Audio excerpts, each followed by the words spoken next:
Allie, and today we're diving into the plot twists and secrets behind dark mafia romance, Dangers That Lie Within, with author Alicia Amberg. Let's get at it. Which character do you feel the most protective of as the author? Ooh, Enzo, he is such a love bug and he deserves so much more and he will get his redemption. Oh, I am so looking forward to that. When developing the story, how did you decide which tropes to embrace and which ones to subvert? The trope I intended was the mafia part of it, and that had to do with me growing up on like The Bronx Tale and The Godfather, and I got into dark romance and started reading mafia romance as I got older. And when I sat down to write the book, somebody said, "You need to write what you know." And I was like, well, I've read a lot of mafia, so I'll do that. And I just went for it. Of course, like the book is not heavy mafia, especially in book one. It's way more on the romance side. I am a poetic romance lover at heart. I also grew up on Nicholas Sparks books, so it's a bit of a mix in that range. But once you get to book two, it's way heavier in the mafia, violent range of things. I mean, the way book one ends, of course it would be. It definitely leaves you hanging and ready for a sequel. Now, which character's personality came to you the fastest as you were writing? Gwen's personality definitely came to me the fastest. She has the most of me written into her, but I will say all of my characters came really quick. I wrote the book so quickly, and a lot of it has to do with it was based on so many of my friends and family built into the characters that it was so easy to write them. Speaking of Gwen, she's both vulnerable because of her disability and strong willed. How did you balance those two sides as you were writing her? Balancing Guinevere's strength and her vulnerability was rather easy simply because it was something I was going through as well. I was also handed my pamphlet and I just stared at it like, oh, okay, now what?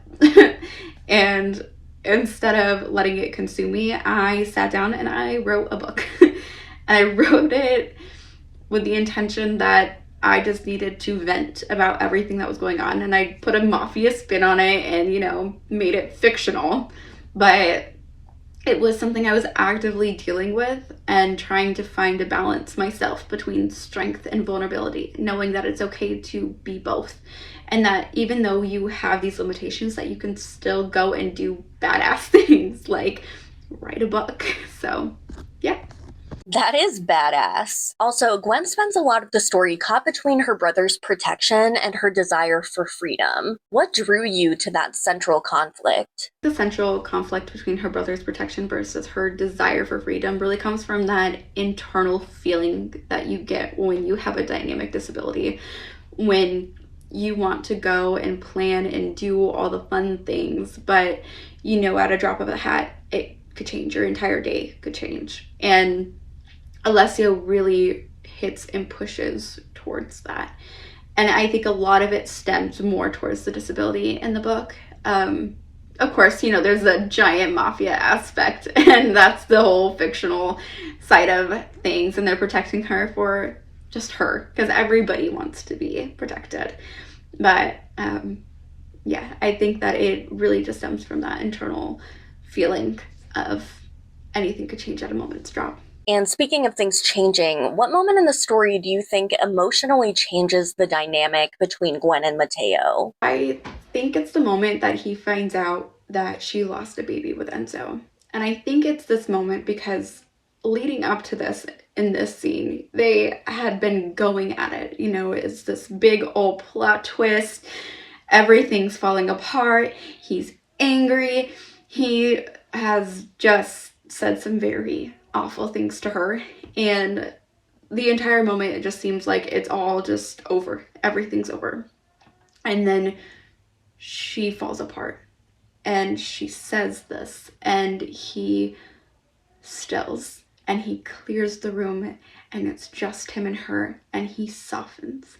He completely breaks every bit of his big ol' mafia don, big macho man feelings, and breaks and becomes soft for her for this moment, even if it's something he is completely against, even if it's the fact that Enzo is, the rival type family, and it could totally screw him to be holding her in this moment.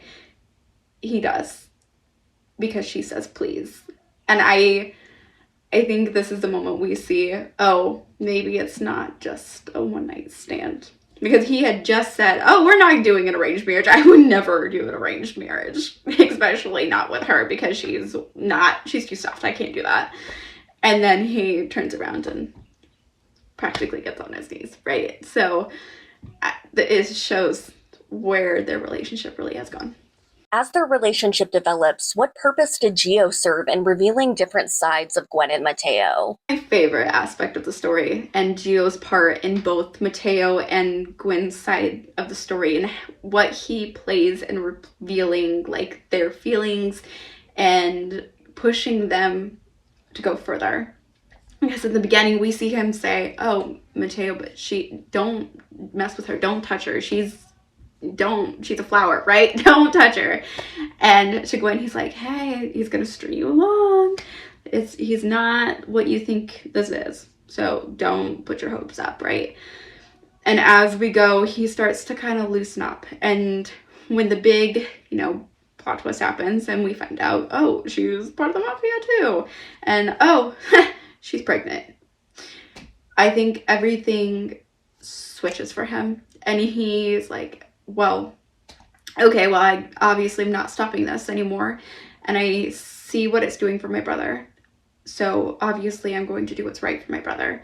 And I see where she needs to go now, because obviously if I keep pulling her back, it's just going to hurt her, and I will not hurt her. And so he's like, okay, I'll be the best friend, and I will push her and help her, and I will make this transition easier for her because I am her friend, and I will find a way to teach her to live in this life, even if it kills me.